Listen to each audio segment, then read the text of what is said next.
Good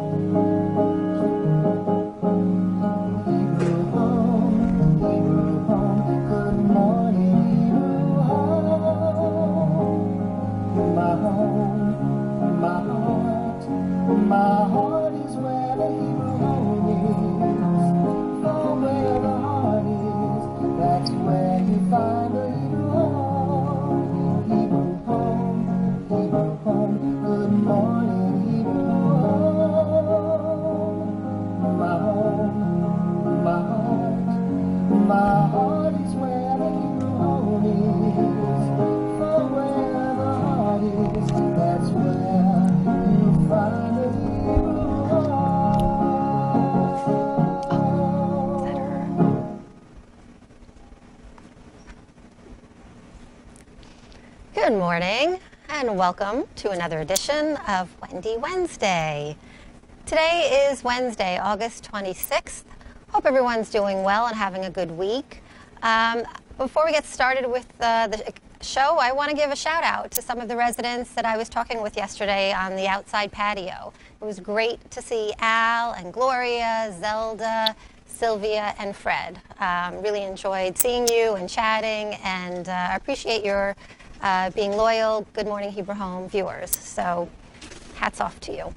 Also want to thank Catherine. I don't know if you were watching Monday's show, but she actually was talking about a really funny podcast called Conan O'Brien Needs a Friend. And she said it's a really great way to start your day by having a laugh or two. And so I actually listened to the podcast this morning, and it was great. So thank you, Catherine, for that suggestion. I really enjoyed that podcast. The weather today is really quite nice. It's sunny, and it's going to be a high of 78 degrees, so I hope everyone gets outside. I'd love to see more people outside like I did yesterday. As a reminder, if you want to leave a message about the show, leave a comment, leave a question, anything you'd like, the extension is 2813. So 2813, we would love to hear from you. And we're going to do call-ins today. As you can see, our phone is, well, you can't see it, but our phone is on the table, and that is extension 1526. 1526, in case you want to chat with me or our guest when she's on the show. So today's lunch, we are serving roasted turkey with gravy with a side of green beans and vegetable bread stuffing. I guess it's Thanksgiving in August. Hello, Bonnie. Welcome. We're going to have mandarin oranges for dessert. And for dinner, we're serving cream of mushroom soup with spinach pie, pickled beet salad, and apricots for dessert. So I hope you enjoy the meals. Today in history was an interesting one. In 1907, Harry Houdini escaped from chains underwater in 57 seconds. In 1951, An American in Paris, with music by George Gershwin and starring Gene Kelly and Leslie Caron, premiered in London. It also won the Academy Award for Best Picture in 1952. Not sure if anyone has seen it out there. I would love to hear your thoughts about that movie. In 1967, the Beatles' song Hey Jude was released. Another one of my favorites. And we have some very offbeat holidays to talk with you about today. It is Make Your Own Luck Day, which I think is a great day because I think we all do make our own luck. And I'm a very big believer in positive thinking. So it's that day. It's also National Dog Day, and I did not get my act together enough to bring in a picture of Daisy, which I think I may have shared with you in the past. Daisy is my 14-and-a-half-year-old Australian Shepherd cattle dog mix rescue from the South, and I love my Daisy, and happy National Dog Day to Daisy and to all the dogs out there. It is also National Toilet Paper Day, which I think is pretty funny. National Toilet Paper Day. So we need to share some toilet paper trivia with you. Okay. Should we do trivia first, or we should do the jokes first? I guess we'll do the trivia first. Okay. Packaged toilet paper wasn't sold in the United States until 1857. Joseph Gaiety, he's the man who introduced packaged toilet paper to America, and he wanted credit, so he had his name printed on every sheet. The first recorded use of toilet paper was in 6th century China. About 4 billion people in the world do not use toilet paper. That is nearly 75% of the world's population. And you know why they don't use toilet paper? because it's too expensive and they don't have sufficient plumbing. The first, quote, splinter-free toilet paper was not manufactured until 1935. Ouch. Up until that point, it was very common to have splinters in the toilet paper due to the techniques used in production. Could you imagine? The things you find out on the internet, I tell you. Okay, Americans use an average of 8.6 sheets of toilet paper each time they go to the bathroom. The average person in the United States uses 100 rolls of toilet paper per year, and the average household flushes about 80,000 sheets annually. It takes 30,000 trees every day to fulfill the global demand of toilet paper. And what was used before toilet paper, you might be wondering? People turned to hay, corn cobs, sticks, stones, sand, moss, hemp, wool, and fruit peels, among other items. Oh boy, we're all laughing here. An average of 666 rolls are used every day at the Pentagon. Now, I'm sure there's a political joke in there, but I am going to not go there. TV personality Johnny Carson caused a toilet paper shortage in 1973 when he joked on his show that the item was in short supply. Everybody ran out to buy up as many toilet rolls as they could, leaving the stores with empty shelves. 7% of Americans admit to stealing toilet paper rolls from hotels. Are you one of those people? Fess up. Let us know. The toilet paper tax, introduced and passed by Bill Clinton in 1996, charges 6 cents per roll purchased and is still in effect today. Did you know you're paying tax on your toilet paper? You probably did not. Toilet paper nicknames include bum wad, TP, loo paper, bog rolls, and tissue. Oh boy, enlightening information we're sharing today. When asked what they'd bring if they were stuck on a deserted island, 49% of people said they'd bring toilet paper before food. Okay, now, we were mentioning toilet paper jokes, so you know I love my jokes. All right, we have two, and I have to tell you, we scanned a lot of jokes on the internet before we could find some good, clean ones, so we're sparing you the really gross ones. All right, what did one piece of toilet paper say to the other? I feel really wiped. Okay, one more joke, and then we'll get off the toilet paper theme here. I ran out of toilet paper, so I had to start using lettuce leaves. Today was the tip of the iceberg. Get it? Iceberg lettuce. Okay. Okay, no more jokes. Thank you for humoring me with these jokes. Why don't we're going to pan out because our lovely guest has joined us. So I'd love to have Bonnie on screen also. This is Bonnie Hooker from our assisted living program. She lives here. And it is great to have you in studio. Thank you. Thank you for joining me. So we're going to continue on with our regular housekeeping matters, and then we'll get to our interview. But this way, our viewers can get to see Bonnie. Celebrity birthdays today include Macaulay Culkin, Melissa McCarthy from Bridesmaids, and Mother Teresa.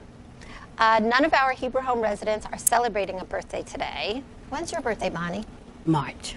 March. So what does that make you? What's your sign? Pisces. Pisces.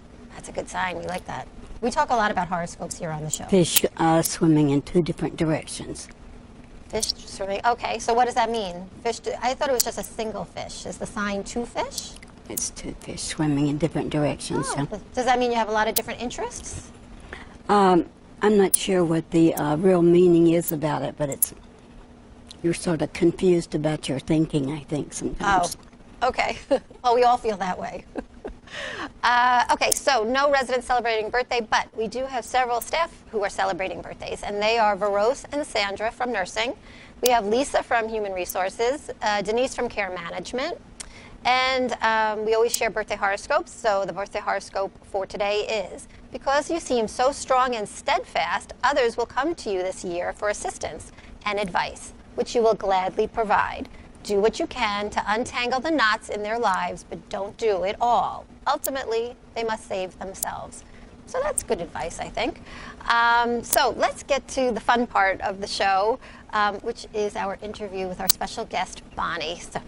So welcome, Bonnie. It is great to see you. For our viewers who might not know you, maybe you can just share a little bit about yourself, where you're from. My name is Bonnie, and I am from a little area outside of Nashville called Fairview, Tennessee. It's about 60 miles from Nashville. My grandfather owned a 350-acre dairy farm. Wow. And, I mean, in the old days when my grandparents did not have electricity, and they received the light in their homes from kerosene lamps. Wow. And my grandmother cooked on a wood stove. My grandmother said, okay, every young lady should know how to milk a cow.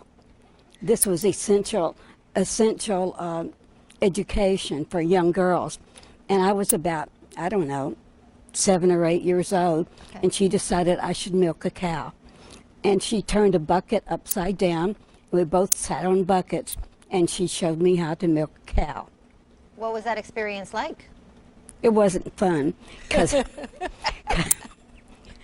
what did the cow think? Well, the cow wasn't too. She just went about her business, you know, chewing her cud and right. You know, doing all of this stuff, and swatting flies and hitting you with her tail, and oh my. And she would use the bathroom while you were milking, and she would kick the bucket of milk over. Oh no. And she would use the bathroom, and if you understand about cows, is their urine looks like beer. Okay. And so is it foamy? I have yes. Okay. I have never drank beer in my life because of that. You're traumatized. Just couldn't stand the thought of it, the whole thing. Oh my God, that's funny. My grandfather said that, he said, you have eyes like a Jersey cow. And I said, oh, thank you. Because I mean, they have huge eyes. And I was his first grandchild, so he did all of these things to me. So was the milking the cow, like, did that become part of your responsibilities? No, I was just, you know, I did it every now and then. I mean, I live with my parents. Whenever I was visiting with them, they would, you know, give me all these different things to do. Okay. Because they thought, you know, that everybody should learn to do it. And in order to do chores on a farm, you have to get up at like 5 o'clock in the morning to do it. Right, with the roosters. Oh, yes. And that was the other part I didn't like, was the chickens. Why didn't you like the chickens? Because they had a tendency to peck at you and to be mean. And my grandmother would have me to go gather the eggs because they had chickens, goats, cows, horses, pigs. They raised all of their own food and all of their own vegetables. Wow. So it was a real ordeal. They had purchased the farm just before my father went into my father was drafted into the Navy in World War II. Okay. And my grandfather was on the back of a mule, and he was struck by lightning. And the horse threw him off, and he broke his pelvis. So when my father went to the Navy, yeah. He took on extra jobs and sent the money home to his parents, because otherwise they would have lost the farm. So he would wash and iron uniforms for other people, and he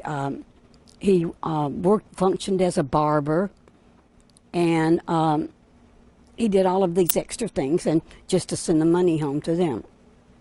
Wow. And he was at that time he was around 18, I think. So. Was the farm like their livelihood? So they sold the eggs, they sold the milk, or they sold everything. And how long did they fed themselves, and they produced all their own meat, their own vegetables, everything. My grandmother even made her own butter. Wow. So you know, she would churn the milk and, you know, make the butter and do all of that. She did all of her cooking. She canned all their vegetables during the summer on an old wood cook stove, and it was very, very hot in the house. And so her sons had the house wired for electricity. And my grandmother hated it, and she made them take it out, and she wanted her wood stove back. Really? Yes. Wow. And so, but she made the best biscuits in the world on that old wood stove. Did you ever make her biscuits? Did you ever carry on that recipe? Yes, we did a lot of stuff that she made.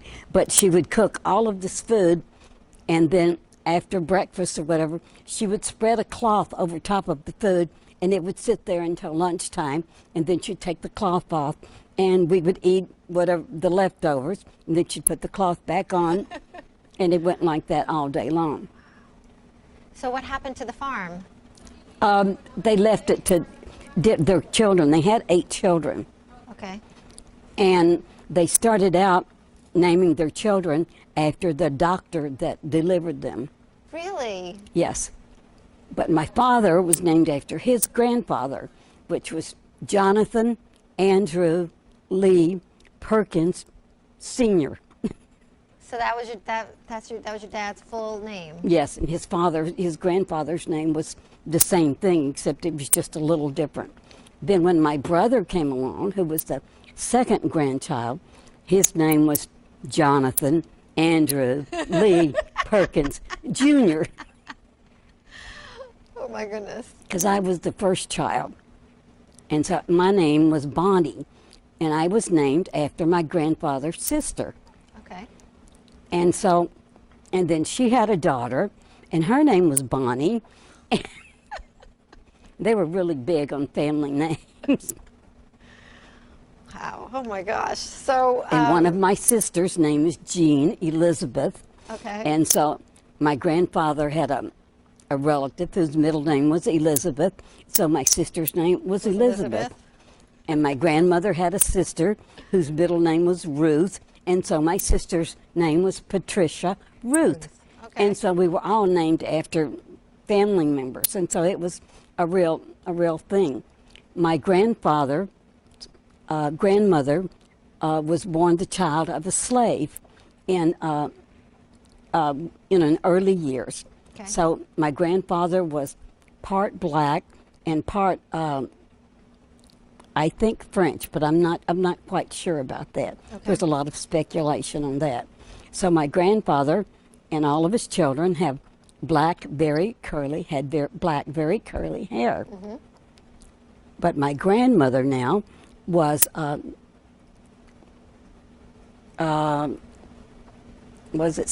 Scott Irish. Irish. Okay. So she was fair. Yeah, Very fair. she was sort of fair, but she had 4 sisters, so there were 5 girls. And in the area where they were from, there weren't many people had settled there, and so mostly everyone was related to everybody else. So they all married cousins and relatives, and so my grandmother and her 4 sisters were all born with a hearing and speech defect.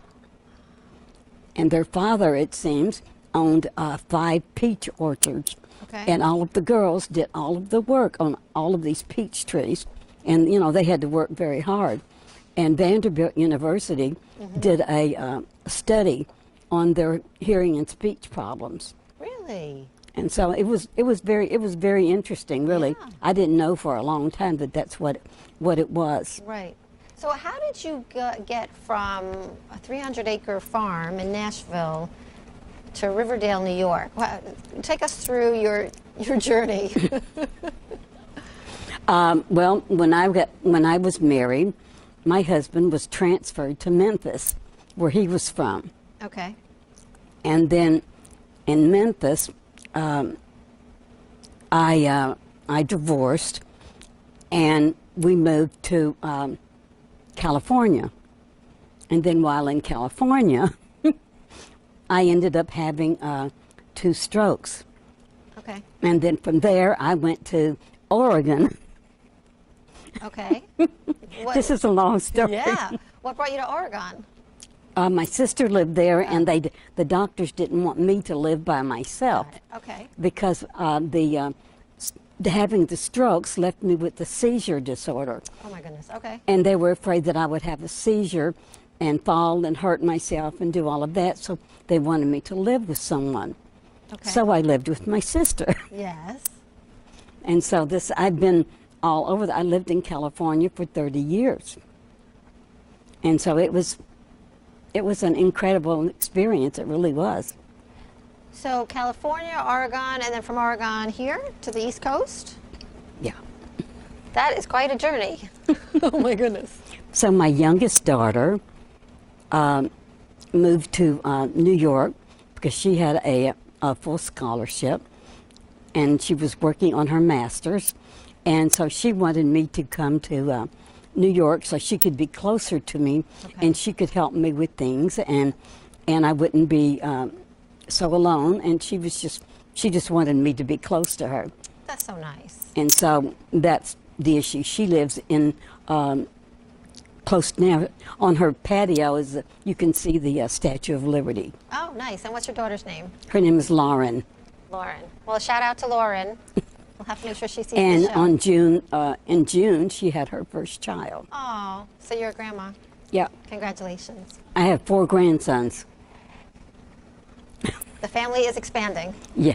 So let's talk about, in case we have some visuals, so I just want to be mindful of the time, and I want to get to your talent for gardening. So do you, we're going to show some pictures that we took yesterday, and you can actually see it either behind you, or we have the screen here, Bonnie, in front too. But this first picture is a tomato plant, yeah? Yes. So tell us about your gardening here and what you do. Well, I've been here almost 7 years. Okay. And I couldn't stand the thought of not doing gardening. And people weren't doing it. Everything just sort of went to ruin, and it was just, I don't know, dried up stuff.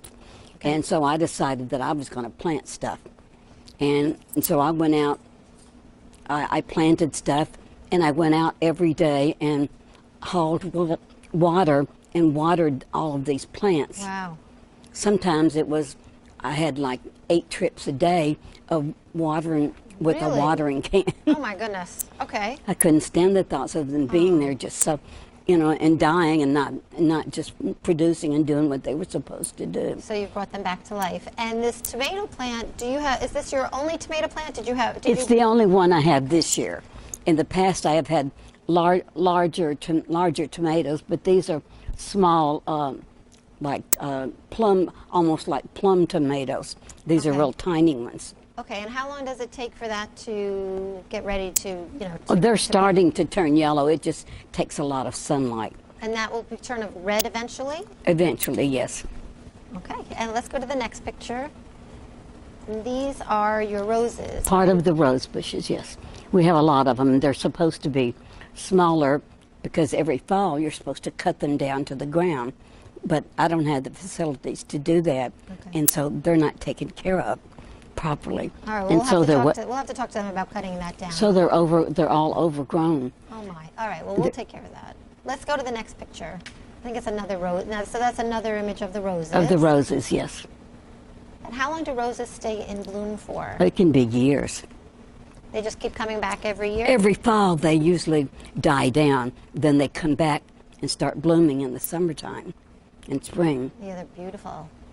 Okay, and we have one more picture, I think. These are the hydrangeas, and they die off during the winter months. They make those big sort of flowery balls. Yeah. It depends on the acid in the soil, what color the flowers are. They can be pink or blue or a purplish color, and then a mixture of different colors. So the ones we have on our property, what color are those when they bloom? They're different. Almost every bush is different, and sometimes one bush will have different type of flowers on it. I can't. And they've already bloomed, you said, yes? They bloomed and they've been cut down and they come back. So will they bloom again before the winter? They might. And so it's a beautiful, beautiful flower. Yes.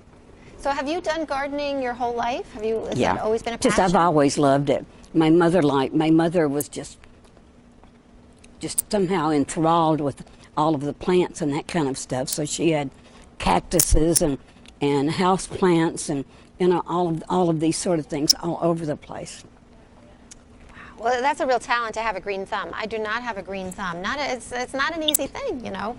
It can be a lot of work, but Exactly. you have to like what you're doing. Yes, and know what you're doing, which you clearly do.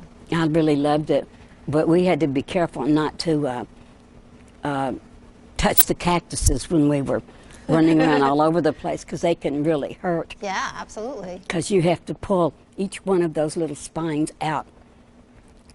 From you, right? Yes, Right. because I mean they're really painful. Stay away from the cactus. But they can be beautiful. They have beautiful flowers that bloom on the cactuses. But are the cactus only for very hot weather, areas? No, or they can be different. even here in New York? Right, because we grew them in California, and in the desert areas. Because I lived about 30 miles from Palm Springs, and it was like over 100, and they would grow then, but then also when it was cold out on the desert, they would bloom then as well. Okay. And it was just, I don't know, I found it fascinating. Yeah. So even when I was young, I would read all these books about plants and learning as much as I could about the plants and the trees, and we swung on grapevines that hung from the trees out over the creek. Really? Yes. On Sunday morning when we were supposed to be staying clean to go to church. You were swinging from the vines. Yes. We made tree houses in this old mulberry tree that we had. We all had broken bones from falling out of the trees. What an incredible childhood. Do you ever miss those days of Oh, being yes. on that part? We lived right next to a creek, and we swung on the grapevines out over the creek and fell into the creek. That sounds like so much fun. It wasn't a lot of, let's just say my mother was not too enthused over it. You probably got into a lot of trouble for that, right? Yes. Okay, everybody sit down and stay clean. We're leaving for church in 15 minutes. Don't move. And so that's what got us into a lot of trouble. But it was fun, you know.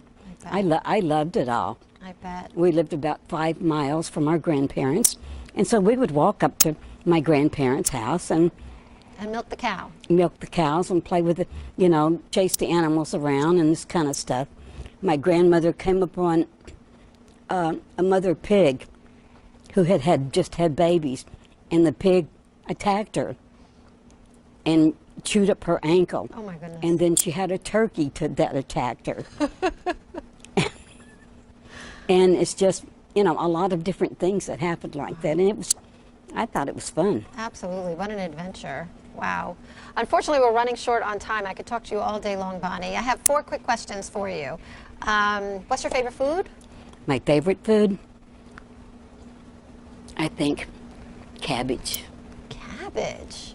It's weird, I know. Did you grow cabbage on the farm? Yeah. Okay, so maybe that has something to do with it. Okay, do we have any other cabbage lovers out there? That's an unusual selection. Okay. If you have a lucky number, what is it and why? I don't think I have a lucky number. I like certain numbers better than others. I like the number 8 for some reason. I like the way it looks. I like the symmetry, and I like to make it with like 2 zeros, Yep. one over the other, and Yep. I just find it fascinating. If we were going to make a big blockbuster Hollywood movie about the Bonnie Hooker life, who would star in the role of you? Of me, I think Doris Day. Doris Day. I That's like a her. great I like choice. her because she loved animals, and she was just a Classy woman. a very classy. nice and kind person. Good And I choice. like that. Good choice. And if you were not a human, what animal would you be? I would think a dog. A dog, which is perfect because, today's National Dog Day. We spoke about Oh, that. that's good. So it's perfect. So we had dogs all of our life, and Mother didn't like for us to have the dogs in the house. So Oh. she would go somewhere, and we would sneak and let the animals in the house. Oh, those dogs must have loved you. Oh, yes. Oh. Okay, let's go and if we can, I think we have till 11:15 because that's when the rest. So let's talk a little bit longer, okay, Bonnie? I have some interesting facts. I'm always into trivia, so I'm going to share about them and feel free to comment on it that I found about plants and all of that, which you may know about some of them. So, did you know that a sunflower is not just one flower. Both the fuzzy brown center and the yellow petals are actually 1,000 to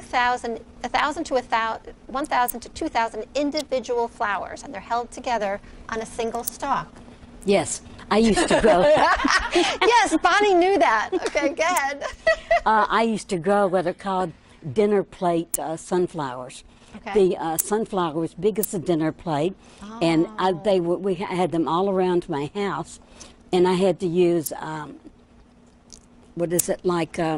broomsticks. Yes. To reinforce them to keep them standing upright. Oh, Otherwise, wow. they will start to bend over. Yep, from the weight. Okay, let's go to the next one. There are more microorganisms in 1 teaspoon of soil than there are people on Earth. Microbes are important for keeping your soil full of nutrients. You probably knew that too. Okay, we'll say yes. Plants really do respond to sound. Talking to plants to help them grow is a well-known old gardener's tale, but studies have shown that vibration, such as music or even the sound of your voice, can affect plant growth. I talked to mine. There you go. I have a room full of plants, as you saw. Right, and you talked to them. Butterflies might be more attracted to your weeds than your flowers. Colorful blooms aren't the chief reason these insects love your garden.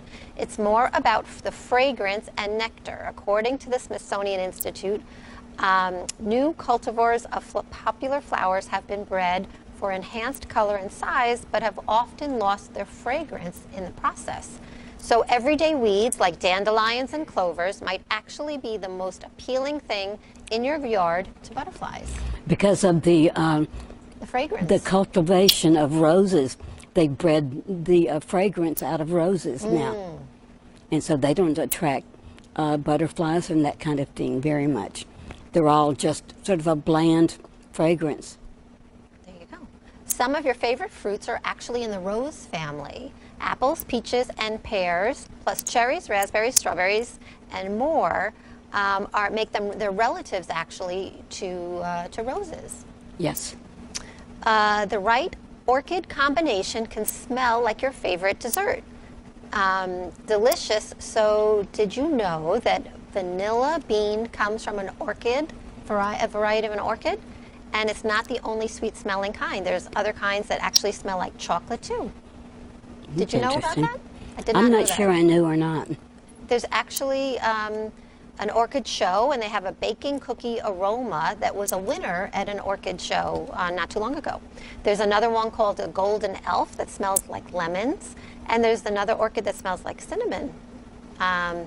So that's interesting orchid trivia. Let's see if we have any other trivia coming up. What flower, oh, this is an interesting one. What flower was once more valuable than gold? Any guesses in the studio? I'll tell you because we're short on time. During the 1600s, tulips were so valuable in Holland that their bulbs were worth more than gold. The craze was called tulip mania and caused the crash of the Dutch economy. Tulips can grow to as much as an inch per day after being cut. Interesting. That's very interesting. So that's all in celebration of you, Bonnie. We're going to give you this special limited edition Good Morning Hebrew Home mug as a thank you for joining us today. Oh, thank you. So we appreciate you being here in studio. Oh, thank you. And we're just going to share some last-minute programming notes, which is that there's Bible study coming up at 11:15 with Rabbi Noah. There's Wellness with Deborah at 1:30, a concert with Larry at 2:30, and a rebroadcast of this show on Channel 88 at 6:30. So our thanks to Bonnie. It was really great to have you here. And thanks to everybody for tuning in. Take care. Enjoy the rest of the day. Thank you.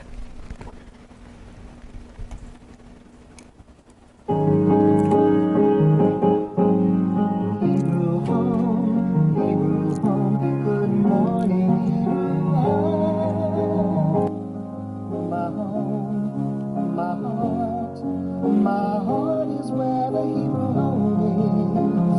For where the heart is, that's where you find the Hebrew home. Hebrew home.